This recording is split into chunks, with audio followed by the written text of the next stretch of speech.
name is Joe Biden. I'm Joe Biden's husband.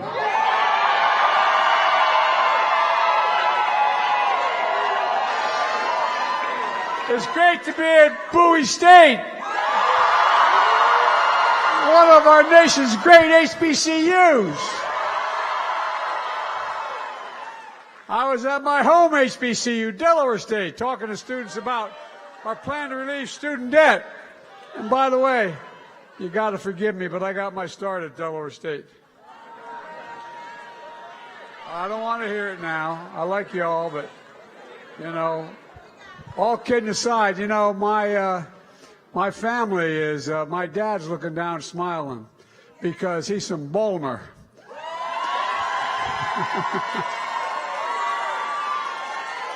And I kid your congressman that your eastern shore is Delaware's western shore. Look, talking about my historic commitment to HBCUs, that includes the $5.8 billion I put in the budget for HBCUs. You know why?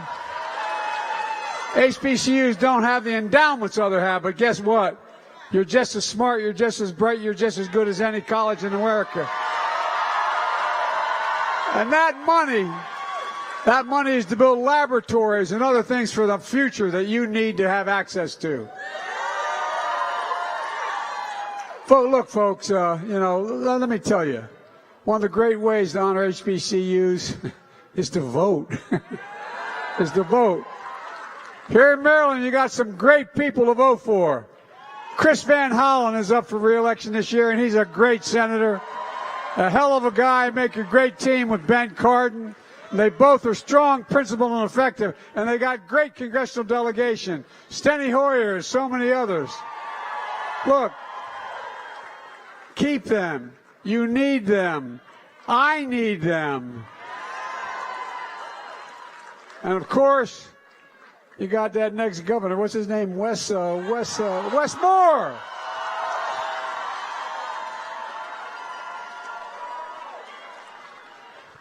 That guy's the real deal, man. I just heard from Jill. Jill, he's a combat veteran. And then Rhodes Scholar. I've always worried about Rhodes Scholars, though, you know. They're so damn smart, I wonder about it, you know. But all kidding aside, Rhodes Scholar, anti-poverty leader. Wes, the leader who will build Maryland that leaves no one behind, and I believe that. He will be a great and historic governor of Maryland. They'll remember him. Folks, you got one day until one of the most important elections. You've heard this time and again. I almost feel guilty repeating it. Our lifetimes are going to be shaped by what happens the next year to 3 years. It's going to shape what the next couple decades look like, for real. And back in August, I came to Rockville to kick off the campaign season with Wes. And we're here at Bowie to close it out with Wes and all of you. And let's be clear, this election is not a referendum, it's a choice. It's a choice between two very different visions of America. I said from the beginning, my objective when I ran was to build an economy from the bottom up and the middle out. Not its fundamental shift. And it's working from the MAGA Republican proposals, their trickle-down economics. You know, you saw what happened last time under my predecessor. He was the first president since Herbert Hoover.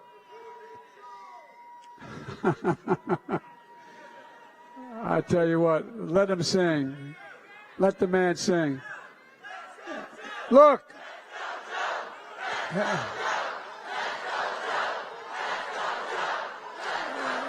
That's our. Hey, look. He was the first president since Herbert Hoover to lose jobs over the course of his presidency. Unemployment was at 6.4%. We lost manufacturing jobs. Nationwide, hundreds of thousands of small businesses closed, and the country in a pandemic with no plan out. Only 3.5 million people unvaccinated the day I got elected. Now we have fully vaccinated 220 million people. So we moved. And our approach is working. Since I came to office, we've created 10 million new jobs, 3.75% unemployment. And folks, black unemployment has dropped from 9.2 to 5.9 and going down. And we're making things here in America again. We're shipping American-made products overseas instead of shipping American jobs overseas. We created 700,000 manufacturing jobs and create thousands more with the CHIPS and Science Act. Companies are investing billions of dollars, creating thousands of good-paying jobs. Look, but for all the progress, we know a lot of families are still struggling. That's why, with the help of your members of Congress, I signed into law the Inflation Reduction Act. Here's what it's going to do. It's going to reduce the cost of everything that folks in Maryland have to pay for every month, from giving Medicare the power to negotiate lower drug prescription prices. The VA has that power now and has cut drug prices in half. We're going to do the same with Medicare. Big Pharma always stopped it. But not this year. This year, Big Pharma lost and the American people won. Those who have moms and dads or grandparents, they're paying a lot of money for their prescriptions, even if they're on Medicare. Well, we set a $2,000 a year cap. It can never charge more than that total for the year, even if their drugs cost $8,000, $10,000, $12,000, $15,000, like a lot of cancer drugs do. And by the way, how many of you know somebody who has diabetes and needs insulin? Well, guess what? They're paying $400 to $600 a month. But we're limiting the price to $35. $35. Period. And we passed it. Hey.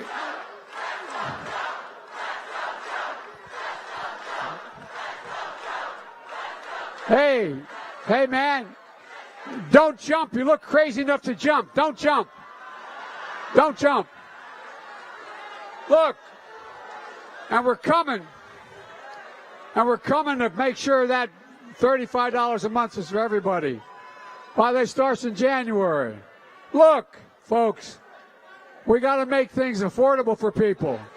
We got to make sure we're making big investments ever to deal with the climate crisis. You know, the MAGA Republicans and that guy up on the balcony there threatening to jump. They don't understand we have a climate crisis. Look, we're going to save, as experts say, we'll save an average of $500 in energy costs for people. And we're going to do this all while reducing the federal. You know, these Republicans talk about big spending Democrats. Guess what? I cut the federal budget by $1.4 trillion in 1 year. 1 year. It never happened before. And last year, we cut it by $350 billion. Look, we did it all without raising taxes on a single person, making less than $400,000. And I don't want you to hear from Republicans who blew up the deficit. Remember, these are the guys who passed a $2 trillion tax cut, benefiting the wealthy and big corporations, and didn't pay for a penny of it. And look, we're the ones bringing down the deficit, allowing us to afford to provide ordinary, hard-working Americans a little break. And we're finally making sure the biggest corporations begin to pay their fair share. I just signed a law saying that they got to pay a minimum of 15%. A lot of nurses, doctors, they pay a lot less, more than 15%. But here, those days are over where corporations are paying zero in taxes. You know, in 2020, 55 Fortune 500 companies made $40 billion. $40 billion. And they didn't pay a single penny. Not a single penny. Well, look. Because we reduce the deficit so much, we're in a position to help families, working families, middle-class families, caught in a global crossfire of the pandemic and Putin's aggressive war in Ukraine. We're here at one of the great HBCUs in America. And because I acted, I'm able to reduce your debt by $20,000. 10 for debt relief, and another 10 if you had a Pell Grant.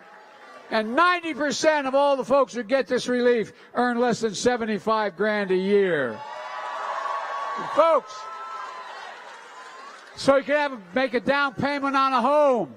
You'll be able to start a business. Just give you some breathing room. And what are the MAGA Republicans and Wes's opponent talking about student debt? They're trying to stop it. The hypocrisy is unbelievable. MAGA Republicans who took hundreds of thousands of dollars, even millions of dollars in pandemic relief loans, had their loans forgiven, are trying to block this relief. Marjorie Taylor Greene, that great American, she and her husband received $183,000 in debt relief, cash to pay for their business. And then there's another. She said it's completely unfair to forgive student loans for working middle-class families. Come on, man. Another Republican, Vern Buchanan of Florida, said my plan was reckless, yet he was forgiven $2 million in a loan. $2 million. Federal money. Who the hell do they think they are? Folks, that's some of the big stuff we've done. Now let's look at the Republicans. Do you know what their number one priority is if they take control of the House? They're saying it out loud. They want to get rid of everything we just did. The power we just gave Medicare to negotiate lower prices, gone. The $2,000 cap on prescription drugs, gone. The $35 a month cap on insulin, gone. Tax credits for lower energy costs, gone. 15% corporate tax, minimum tax, gone. The $800 savings for health premiums we got for the Affordable Care Act, gone. Look, folks, it gets worse from there. And here's what else they're doing. They're coming after your parents and ultimately your Social Security and Medicare. Who do you think you probably think I'm kidding. But don't listen to me. Listen to them. Listen to what they had to say. This guy, I'm reading from a plan by the senator from Florida, Rick Scott, who's in charge of electing Republican senators. This is their plan, okay? It says, all federal legislation sunsets in 5 years. If a law is worth keeping, Congress can pass it again. And along came a guy named Ron Johnson, Wisconsin. He says 5 years is too long to wait. Every single year should be on the chopping block. What do you think is going to happen? You've been paying for Social Security since you've been 16 years old on your paycheck. Folks, if Congress doesn't vote to keep it, it goes away. And it's not just Social Security, Medicare. They want to put veterans benefits, everything on the line. But look, but if Democrats keep control of the Congress, we're going to make sure veterans are always cared for. And you damn well know Army Captain Westmore will always have the back of our veterans.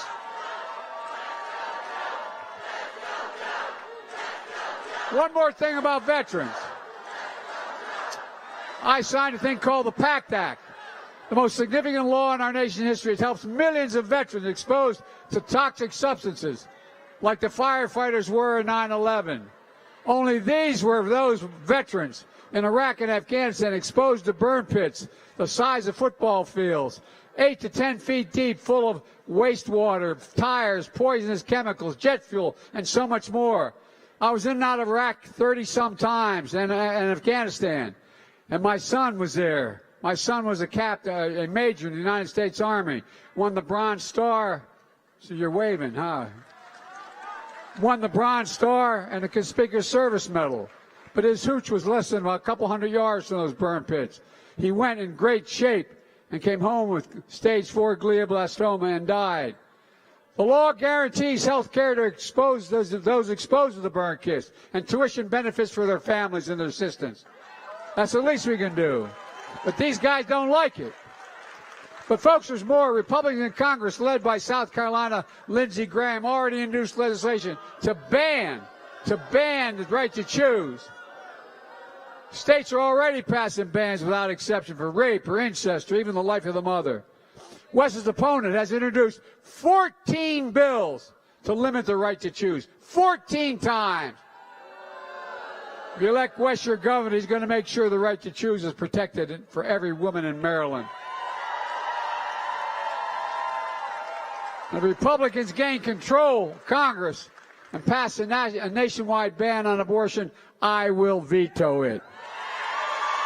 And folks, if we elect Chris Van Hollen and elect 2 more Democrats and keep control of the House, we're going to codify Roe v. Wade in January and make it a run of the land. And I love how these Republicans talk about fighting crime. On a federal level, we passed the most significant gun safety legislation in nearly 30 years. And we're coming back to do what I was able to do in the 90s. That is ban assault weapons. Wes Moore's a combat vet. He knows it's responsible, what responsible gun ownership is. He'll ban ghost guns, invest in community-based violence prevention programs. Maryland's largest police union and Fraternal Order of Peace has endorsed Wes Moore because he actually has a plan to keep Maryland families safe. Wes's opponent won't stand up to his own party. He won't stand up to the NRA. And he is the guy, this is the guy raffling off an AR-15 at a campaign event. Give me a break, for God's sake. He's concerned about public safety. Look, folks, as I spoke about it last week, democracy's on the ballot. Political violence and intimidation are on the rise all across America. And you remember January 6th, the angry mob that stormed the U.S. Capitol, attacked law enforcement, hunted down elected officials, erected gallows to hang Vice President Pence. Well, Wes's opponent supported that mob. He organized buses and paid for them to go to the Capitol because he thought the election was stolen. He tweeted that Mike Pence was a traitor. Think about that. For Wes Moore, patriotism meant leaving his family and putting on a country's uniform and leading his fellow soldiers in combat. His opponent, patriotism means putting on a baseball cap, inviting people to attack the Capitol. You can't be pro-American and pro-insurrection. It's real simple. And folks, there are more than 300 election deniers running on the Republican ticket this year. And Wes's opponent is one of them. These election deniers are not only trying to deny you your right to vote, they're trying to deny you your right to have your vote counted. With this election, these deniers, there's only 2 outcomes in their view of an election. One, either they win or they were cheated. One of the 2. That's their view. But let me tell you something. You can't only love your country when you win. Wes knows what patriotism means. His opponent, Wes described his opponent as far outside the mainstream. It'd be dangerous in the governor's office. Well, even the current Republican governor agrees with Wes. Look up what Larry Hogan has said about Wes's opponent. Folks, this is serious stuff. Let me close with this. Today we face an inflection point, one of those moments that comes around every 3 or 4 generations. We know in our bones that our democracy is at risk, and we know that this is your moment to defend it, preserve it, protect it, choose it. And I want you to know, we'll meet this moment. Remember, the power in America lies where it always does, in your hands, the hands of the people. And especially with young people of this nation, like all of you here. I mean it. I'm optimistic because I believe your generation represents the best educated, most talented, least prejudiced generation in American history. And in 2020, many of you voted for the first time. And guess what?